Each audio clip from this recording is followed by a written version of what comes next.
लक्ष्य महान रखें। क्या आप जीवन में उत्कृष्टता प्राप्त करना चाहते हैं? क्या आप सामान्य जीवन से संतुष्ट हैं? यदि आप में पूर्णता प्राप्त करने की इच्छा है तो भगवद गीता में सफलता का सूत्र है। हर किसी का बौद्धिक स्तर उच्च नहीं होता, हर कोई अत्यंत प्रतिभाशाली नहीं होता, लेकिन हर एक व्यक्ति अत्यधिक प्रेरित हो सकता है। ध्यान बाहरी विषयों से हटाकर आंतरिक विजय की ओर करना होगा। तब आपको मन की शक्ति का पता चलता है। मन पर विजय प्राप्त करना ही संसार पर विजय प्राप्त करना है। उत्कृष्टता के लिए शांत मन की आवश्यकता होती है। जब मन शांत होता है तो बुद्धि तीव्र होती है, एकाग्रता होती है और कार्य शानदार होते हैं। जब मन अशांत होता है तो आप अपने ज्ञान तक नहीं पहुंच पाते, अपनी आंतरिक शक्ति तक नहीं पहुंच पाते, सोच भटक जाती है और कार्य दोषपूर्ण हो जाते हैं। हम सभी मानसिक अशांति से पीड़ित हैं। मन को क्या परेशान करता है? हमारे स्वयं के, अपने खुद के विचार। जब स्वयं के विचार रास्ते में आते हैं तो एक गायक के स्वर गड़बड़ा जाते हैं। नौकरी पाने का इच्छुक व्यक्ति साक्षात्कार में, इंटरव्यू में तब असफल हो जाता है जब उस पर नौकरी पाने का जुनून सवार हो जाता है। एक बावर्ची, एक शेफ जब अपने मेहमानों को प्रभावित करना चाहता है तो गलतियां करता है। जब एक परीक्षार्थी में परीक्षा में असफल होने का भय समा जाता है तो उसके उत्तर गलत हो जाते हैं। एक कलाकार जब प्रशंसा पाने के लिए रचना करता है तब उसकी रचना श्रेष्ठ नहीं बनती। इन सब में एक समानता है। आपकी अपनी इच्छा ही बाधा है, लक्ष्य उच्च नहीं है। लक्ष्य में दोष है। जब अकबर ने तानसेन से पूछा, तुम्हारे गायन में वह कशिश क्यों नहीं है जो तुम्हारे गुरु हरिदास के गायन में है? तानसेन ने यही कहा था, मैं आपके लिए गाता हूं और मेरे गुरु ब्रह्म के लिए गाते हैं। एक उत्कृष्ट निर्माण के लिए लक्ष्य का महान होना अनिवार्य है। विशिष्टता कुछ चुनिंदा लोगों का अधिकार नहीं है। सबसे प्रतिभाशाली से लेकर सबसे कम संपन्न तक हर कोई इसके बारे में जानता है।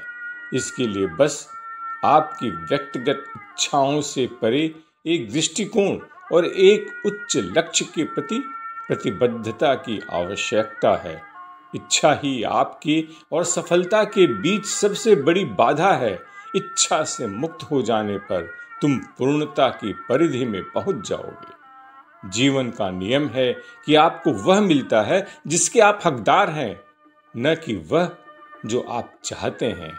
इसलिए इच्छा को अलग रखें और अपनी योग्यता पर ध्यान केंद्रित करें। योग्यता हासिल करने के लिए काम करें, अपने कौशल को निखारें, अपने कार्य को बेहतर ढंग से करने का प्रयास करें, अपने व्यापार को सुचारू बनाएं, अपनी कला को और सजाएं। हड़पने से परोसने की ओर, मुनाफाखोरी से सेवा की ओर, लेने से देने की ओर बदलाव करें। प्रकृति की शक्तियां आपके सामने झुक जाएंगी, आपका सहयोग करने लगेंगी। प्रकृति का चक्र देने के सिद्धांत पर ही टिका हुआ है। सागर अपना जल मेघ को, मेघ वर्षा को, वर्षा पर्वतों को, पर्वत नदियों को और फिर नदी वही जल वापस सागर को दे देती है। आप अपने आप को दुर्भाग्यशाली समझते हैं या भाग्यशाली? यदि आप अपने को दुर्भाग्यशाली समझते हैं तब आप कुछ ऐसी चीजें पाने के लिए काम कर रहे हैं जो आपके पास नहीं है, तो फिर आप उत्साहहीन हैं। आप केवल अपने काम की गतिविधियों से गुजरते हैं, जिससे असफलता और हताशा पैदा होती है। इसके विपरीत, क्या आप उस प्रचुर मात्रा में मिले उपहार से अवगत हैं जो आपको मिला है? तब आप आभारी हो जाते हैं।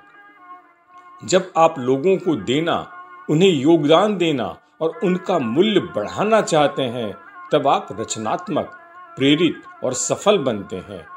प्रचुरता भौतिक संपत्तियों से असंबद्ध मन की एक स्थिति है। हो सकता है कि आपके पास कुछ भी न हो और आप धन्य महसूस करें, और इसके विपरीत सबसे अमीर व्यक्ति भी वंचित महसूस करता है, दुर्भाग्यशाली महसूस करता है। अपने जुनून, प्रतिभा, उपहार को पहचानें, उस क्षेत्र में एक उच्च आदर्श स्थापित करें। काम, सेवा और त्याग की भावना से एक बड़े लक्ष्य के लिए करें। स्वार्थी कार्य सामान्यता की ओर ले जाते हैं। सभी सफल लोगों ने एक महान उद्देश्य के लिए काम किया। डॉन ब्रैडमैन ने स्वार्थ के लिए क्रिकेट नहीं खेला। उस्ताद बिस्मिल्लाह खान संगीत के प्रति समर्पित थे। आइंस्टीन केवल भौतिकी के बारे में सोचते थे। शास्त्रीय गायक और नृत्यांगनाएं ईश्वर को आराध्य मानकर कला का प्रदर्शन करती थीं। जब आपका ध्यान संसार से परे की ओर चला जाता है तो आप निस्वार्थ कर्म करते हैं। आप न तो स्वार्थी लक्ष्य के लिए काम करते हैं और न ही इस निस्वार्थ लक्ष्य के लिए। आप जानते हैं कि आपकी प्रतिभा ईश्वर प्रदत्त उपहार है। आप इसे परमेश्वर को धन्यवाद देने के लिए अर्पित करें, फिर पूर्णता आप में सहजता से प्रवाहित होगी। एथलीट एरिक लिडिल, फ्लाइंग स्कॉटमैन, अपराजेय था और उसने ओलंपिक रिकॉर्ड बनाए। वह कहता था, भगवान ने मुझे दौड़ने के लिए बनाया है और मैं भगवान के लिए दौड़ूंगा। इसी आदर्श वाक्य के साथ उन्होंने ओलंपिक स्वर्ण पदक जीते। आप कितने भी प्रतिभाशाली क्यों न हो, आप अकेले सफलता हासिल नहीं कर सकते। आपको मजबूत दल चाहिए, एक मजबूत टीम बनाने की जरूरत है। अपने दल के सदस्यों के साथ एकाकार महसूस करें, उन्हें भागीदार के रूप में देखें, पार्टनर के रूप में देखें, विरोधियों के रूप में नहीं। वे आपके सहयोगी हैं, प्रतिस्पर्धी नहीं। जब आपको सफलता मिले तो उनसे दूर न हो। याद रखें, यह क्षणिक और अस्थायी है, यह किसी दिन चला जाएगा। अपने परिश्रम का फल भोगें, लेकिन उस पर निर्भर न रहें। आंतरिक भंडार का निर्माण करें जो विपत्ति के समय आपके साथ खड़ा रहेगा। जब चीजें आती जाती रहती हैं जैसा कि उन्हें होना चाहिए, तो आप टूटेंगे नहीं, आपका दिल डूबेगा नहीं। जैसा कि ओलिवर वेंडेल होम्स ने कहा, for him in when the envious season roll, who bears eternal summer in his soul। जिसकी आत्मा में वसंत का वास हो, उसे दूसरे मौसम कष्ट नहीं दे सकते। जिसकी आत्मा में वसंत का वास हो, उसे दूसरे मौसम कष्ट नहीं दे सकते। आत्मा से ईर्ष्या का त्याग कर, आत्मा से ईर्ष्या का त्याग कर प्रेम की अग्नि प्रज्वलित करें।